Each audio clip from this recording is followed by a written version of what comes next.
Hey gang, it's JC, and this is the Daily Dose for Tuesday, May 3rd, 2011. A combined venture with Mind Active in beautiful downtown Brentwood. Great archives and good television history at the top of the page with the Wayback Machine and the Video Village. And of course, our eye candy feature right below what you're looking at right now. And of course, we are on the air every day on the Big 550 KTRS from 10 in the morning until 1. I say we because Trish Gazelle, as in Trish's Trash, when she was on the river and places like that, she's with us every day. And we're very, very happy about that there. All right, don't forget now we got a big event coming up at the St. Louis Blues a week from Thursday. It is the 25th anniversary of the Monday Night Miracle.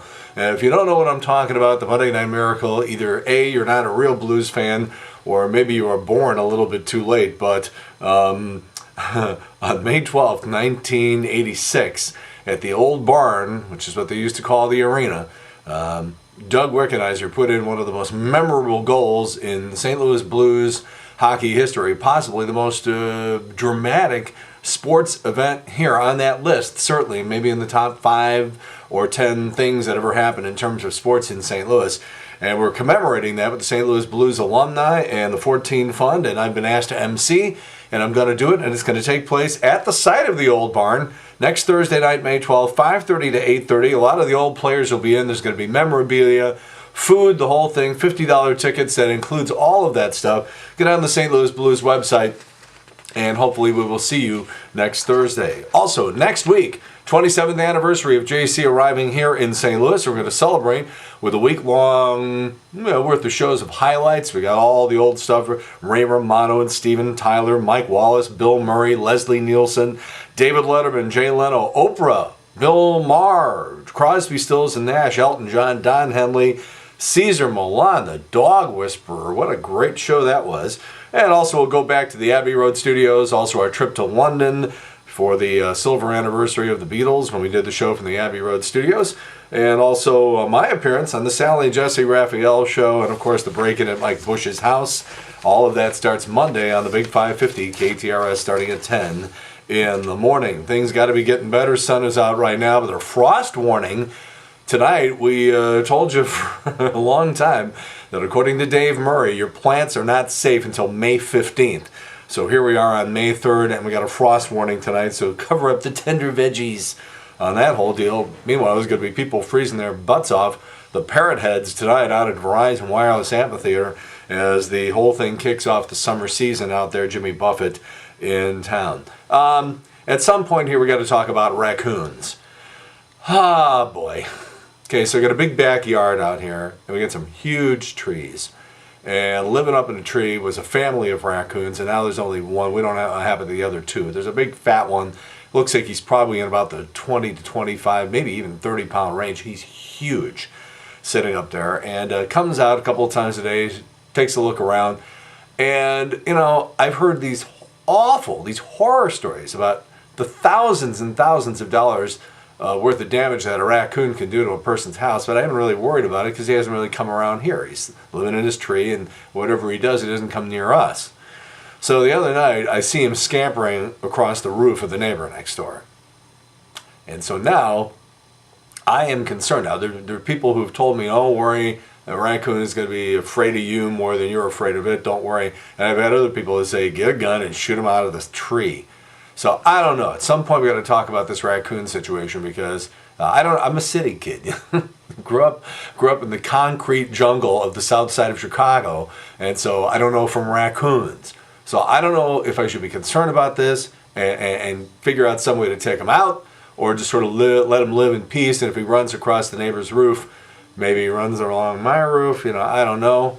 I got a bad feeling about this. All right, couple of things on yesterday's show in the reaction to the killing of Osama bin Laden. It just seems like there's a new detail that comes out every 15 minutes on this whole thing. I guess the White House still trying to decide if they're going to release the photos of the body. There's already the conspiracy theorists out there. I heard them calling into radio stations yesterday who think this whole thing is a hoax. It's just unbelievable. Any photos that you've seen up until now, as we told you here yesterday on the Daily Dose, are phony, photoshopped, because the government has not released anything this whole time. But those Navy SEALs, man, oh man. Letterman, great monologue last night.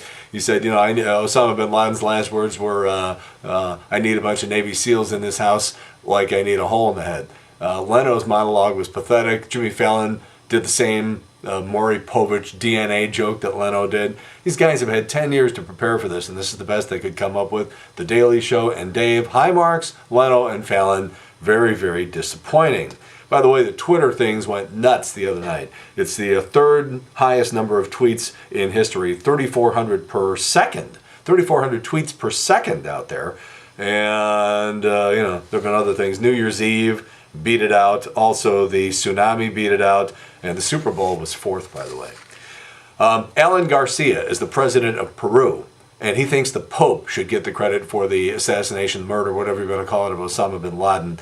Because he just thinks that because the Pope was being beatified on Sunday, getting ready for sainthood, that it was a miracle, actually. And just because Osama bin Laden is dead, we may not have seen his final video. Word is that he recorded one just before he got killed the other night, and it's sort of going through the the Al Qaeda media pipeline, I guess you would say. By the way, ABC News was allowed into the compound and into the bedroom. There's blood all over the thing, and you would have thought the place would have been more plush for $1 million. I don't know. I don't know what the real estate values are up there in that part of the world these days. One of the people who died in the collapse of the World Trade Center was an investment banker by the name of Andy O'Grady, and Andy was engaged to a woman whose name you might recognize. How about Rachel Uchitel? That's right, before she became Tiger Woods' #1 skank, Rachel was an unofficial 9/11 widow. She was engaged and not married to the guy. She's getting her money's worth out of this these days, huh? And director Catherine Bigelow and screenwriter Mike Bowl, who were the people responsible for The Hurt Locker, which won Best Picture Award last night at the Oscars, Best Director too. They're going to remember what they were doing and where they were when the announcement was made of the killing of Osama bin Laden.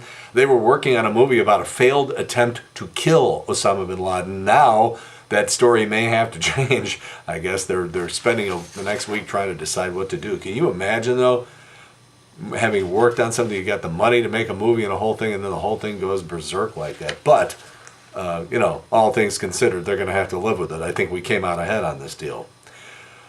All right, let's get back into the stupid celebrity news here. Charlie Sheen, Brooke Mueller, officially divorced as of yesterday. He celebrated by touring a neighborhood in Tuscaloosa, Alabama, where they had the big tornadoes. He said he's going to put together some sort of a benefit, but the weird part of the story is that he was with one of the goddesses, Natalie Kenley, and Todd Zeile. That's right, the former third baseman and sometime catcher for your St. Louis Cardinals. Zeile has been out in Hollywood trying to become some sort of big shot movie producer, and he's hooked up with Charlie Sheen. I can't write stuff like this. Larry David of Curb Your Enthusiasm. All right, we've been hearing this story now for about 3 years, that the Farrelly brothers, the guys who made There's Something About Mary and other movies, going to be doing a Three Stooges movie. And originally they had Benicio del Toro as Moe, they had Sean Penn as Larry, and they had Jim Carrey, of all people, as Curly. They're all out. We now know that Larry David is going to play a nun named Mother Mengele in the Three Stooges movie, obviously after the Nazi war crime guy. Jane Lynch is going to play Mother Superior. Sofia Vergara, is going to play a woman who uses her sex appeal to take advantage of the Stooges. Will Sasso from Bleep My Dad Says has been cast as Curly. Sean Hayes from Will and Grace as Larry. Moe being played by an actor by the name of Chris Diamantopoulos, who you may remember as Rob Weiss on 24. So it looks like that project is going to go forward. I just don't know. Seems like a bad idea. All right, you see this right here? I shaved, I had a beard for 19 years, and then shaved it off for about 1.5 years. I looked like an idiot, so I grew this thing, and I'm pretty happy with it. Beards, handlebar mustaches, goatees, mutton chops, soul patches, they're all back. In a new survey, 62% of American men say they either have facial hair now or plan on going with the facial hair look sometime in this calendar year. All right, speaking of enhancements, Christina Hendricks, who is on Mad Men, and people fell in love with her.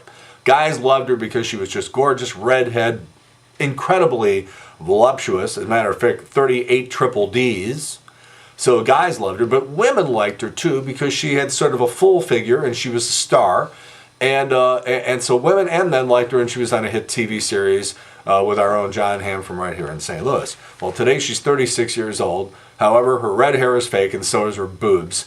And I don't know, for some reason I haven't found her that appealing since I found out that news. But that's the way it goes. Life is full of disappointments. But life is also full of exciting things and things to make you happy and things that you're proud of. And when I'm talking about that, I'm talking about my daughter, Addison Clark Corcoran, who turns 18 years old today. Today she is a high school senior. She's an accomplished singer, guitar player, actress, and artist. She's very fluent in Spanish, by the way, and her dad is very, very proud of her. Now, she would be mortified if I put a picture of her on my website. So I decided to cheat a little bit, and I have a picture that I just love that I had taken of her and me back when she was 9 years old. So we're putting that up, and that's right below what you're looking at right now. She's a beautiful gal, and happy 18th birthday to one of the loves of my life, Addison Clark Corcoran. Happy birthday, honey. That's it, JC's Daily Dose for a date that I don't have any trouble remembering, I guess you would say, as a proud papa.